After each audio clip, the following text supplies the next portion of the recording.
kabar Mandirian? Jumpa lagi di video edukasi anti-fraud awareness. Kali ini kita akan membahas 4 pilar strategi anti-fraud di Bank Mandiri. Jangan lupa untuk dokumentasinya ya. Regulator atau Otoritas Jasa Keuangan telah menetapkan ketentuan mengenai penerapan strategi anti-fraud bagi lembaga jasa keuangan atau LJK. Ketentuan ini mewajibkan seluruh LJK di mana bank merupakan salah satu LJK untuk menyusun sekaligus menerapkan strategi anti-fraud yang efektif. Di dalamnya termasuk penerapan sistem manajemen anti penyuapan serta pembentukan unit kerja khusus yang menangani implementasi strategi anti-fraud dalam organisasi bank. Pada dasarnya, strategi anti-fraud diterapkan melalui fraud control system yang merupakan bagian penting dari sistem pengendalian internal bank. Nah, apa saja keempat pilar tersebut? Pertama, pencegahan. Pilar ini berfokus pada upaya pencegahan untuk mengurangi potensi terjadinya fraud sejak dini melalui kebijakan, prosedur, serta budaya integritas. Kedua, deteksi. Ini adalah langkah untuk menemukan adanya indikasi fraud, baik melalui sistem pengawasan, audit, maupun laporan whistleblowing. Ketiga, investigasi, pelaporan, sanksi, dan proses hukum. Pilar ini memastikan setiap dugaan fraud ditindaklanjuti dengan penyelidikan, kemudian dilaporkan, dan diberikan sanksi sesuai aturan yang berlaku. Dan keempat, pemantauan, evaluasi, dan tindak lanjut. Pilar terakhir ini memastikan evaluasi terhadap kejadian fraud diperbaiki dan ditingkatkan secara berkesinambungan. Keempat pilar ini tidak berdiri sendiri, melainkan saling mendukung dan memperkuat satu sama lain.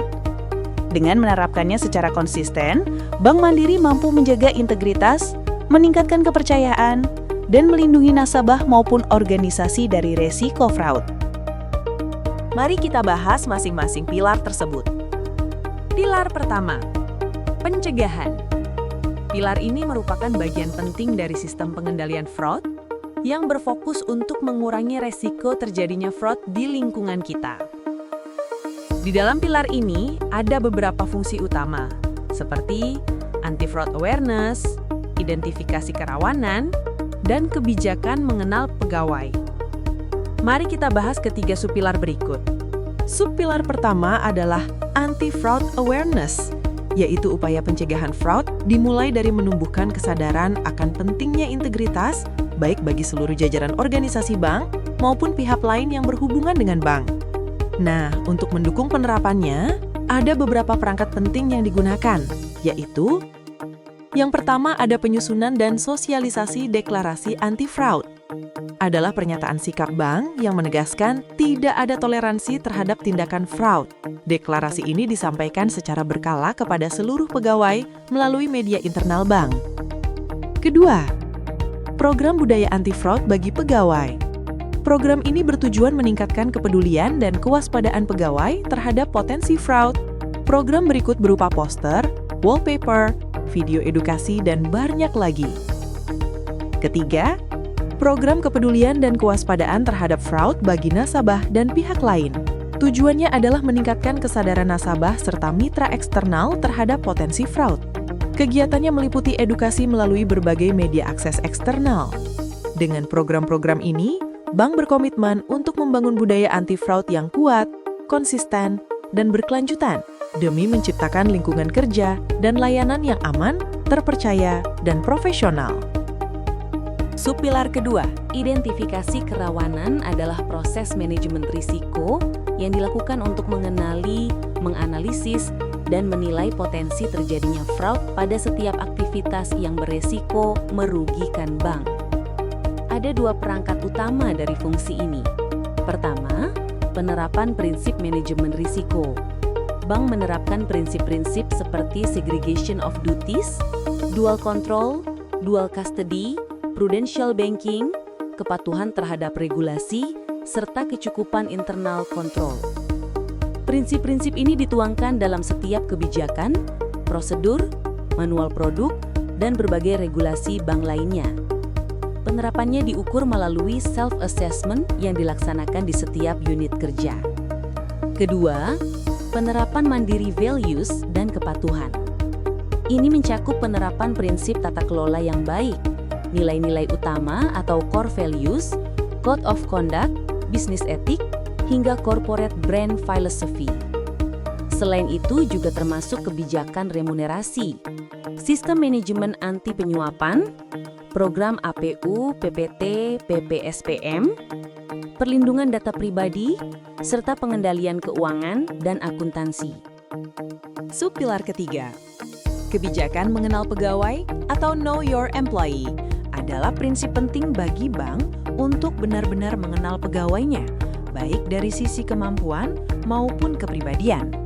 Know Your Employee dimulai sejak proses rekrutmen hingga pengembangan pegawai untuk membangun budaya kerja yang sehat, etis, dan berintegritas. Ada dua perangkat utama dalam penerapan Know Your Employee. Yang pertama, proses seleksi kandidat. Tahap kritikalnya meliputi reference checking dan background checking. Reference checking memverifikasi identitas, dokumen, catatan kriminal, keuangan, hingga riwayat pekerjaan.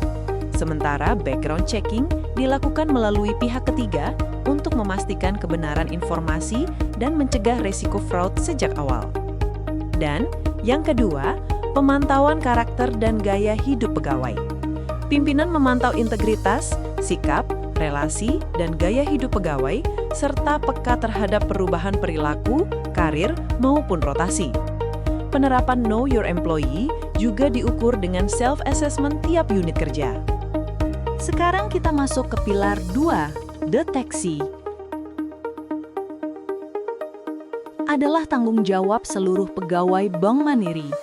Pilar ini berfungsi untuk mengidentifikasi dan menemukan potensi fraud melalui beberapa mekanisme utama.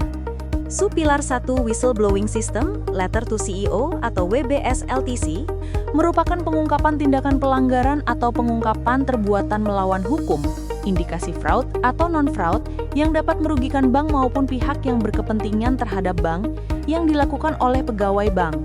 Sistem ini memberi kesempatan pegawai maupun pihak eksternal untuk melaporkan dugaan fraud atau pelanggaran lainnya dengan jaminan kerahasiaan identitas pelapor. Setiap laporan harus memuat prinsip 4W1H, what, where, when, who, dan how. Kedua, Fraud Detection System merupakan sistem yang dimiliki bank yang dijalankan melalui seluruh prosedur operasional serta mekanisme pengawasan secara berjenjang sesuai dengan struktur organisasi, namun tidak terbatas pada penggunaan sistem berbasis teknologi, serta mencakup pencegahan dan penanganan agar kegiatan usaha bank tidak dimanfaatkan dalam aktivitas yang terkait dengan tindak pidana. Sistem berbasis prosedur operasional dan teknologi untuk mendeteksi indikasi fraud baik pada transaksional maupun aktivitas non-transaksional. Ketiga adalah Surprise Audit. Surprise Audit adalah pelaksanaan audit yang dilakukan tanpa pemberitahuan atau dengan pemberitahuan terlebih dahulu kepada pihak yang diaudit yang didasarkan terutama pada unit kerja yang berisiko tinggi, rawan terhadap terjadinya fraud, adanya concern management, serta efektivitas pencapaian tujuan audit. Dan yang keempat adalah Surveillance System. Surveillance System merupakan tindakan pengujian melalui proses pemeriksaan yang dilakukan tanpa diketahui atau disadari oleh pihak yang diuji atau diperiksa dalam rangka memantau dan menguji efektivitas sistem pengendalian internal, termasuk sistem pengendalian fraud. Pilar ketiga, investigasi, pelaporan, sanksi, dan proses hukum. Pertama, investigasi merupakan aktivitas pengumpulan dan pengujian bukti-bukti dengan menggunakan teknik investigasi atas hasil pemeriksaan terhadap indikasi dan atau fraud, baik internal maupun eksternal yang terjadi. Investigasi ini mencakup perolehan bukti dan pernyataan pengujian, penyusunan laporan, pemberian keterangan atas temuan serta monitoring tindak lanjut yang diperlukan. Kedua, pelaporan merupakan mekanisme pelaporan mengenai pelaksanaan investigasi dan kejadian fraud yang ditemukan. Hasil investigasi disampaikan baik secara internal ke manajemen maupun eksternal kepada regulator seperti OJK.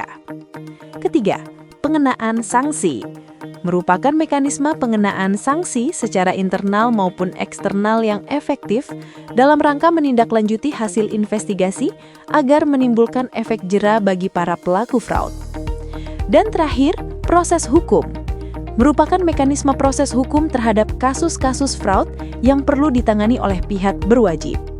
Penjabaran lebih lanjut mengenai mekanisme proses hukum diatur secara lebih rinci dalam Standar Prosedur Hukum SPH dan Petunjuk Teknis Hukum PTH. Setelah investigasi dan pelaporan, yang terakhir adalah pilar 4, pemantauan, evaluasi, dan tindak lanjut. Pilar ini bagian dari sistem pengendalian fraud dalam rangka monitoring atas tindak lanjut hasil investigasi dan evaluasi kejadian fraud untuk memperbaiki kelemahan dan memperkuat sistem pengendalian internal agar dapat mencegah terulangnya kembali fraud karena kelemahan yang serupa. Adapun 3 fungsi yang terbentuk dari pilar ini diantaranya, yang pertama ada pemantauan. Setiap hasil investigasi harus ditindaklanjuti dan dipantau pelaksanaannya. Pemantauan ini mengikuti aturan internal bank dan juga regulasi yang berlaku. Kedua, evaluasi. Melalui evaluasi, bank mengidentifikasi kelemahan penyebab fraud, menyusun profil kejadian, serta merancang perbaikan yang dibutuhkan. Evaluasi ini juga memanfaatkan data kejadian fraud agar bisa digunakan dalam penguatan sistem pengendalian secara tepat. Ketiga, tindak lanjut.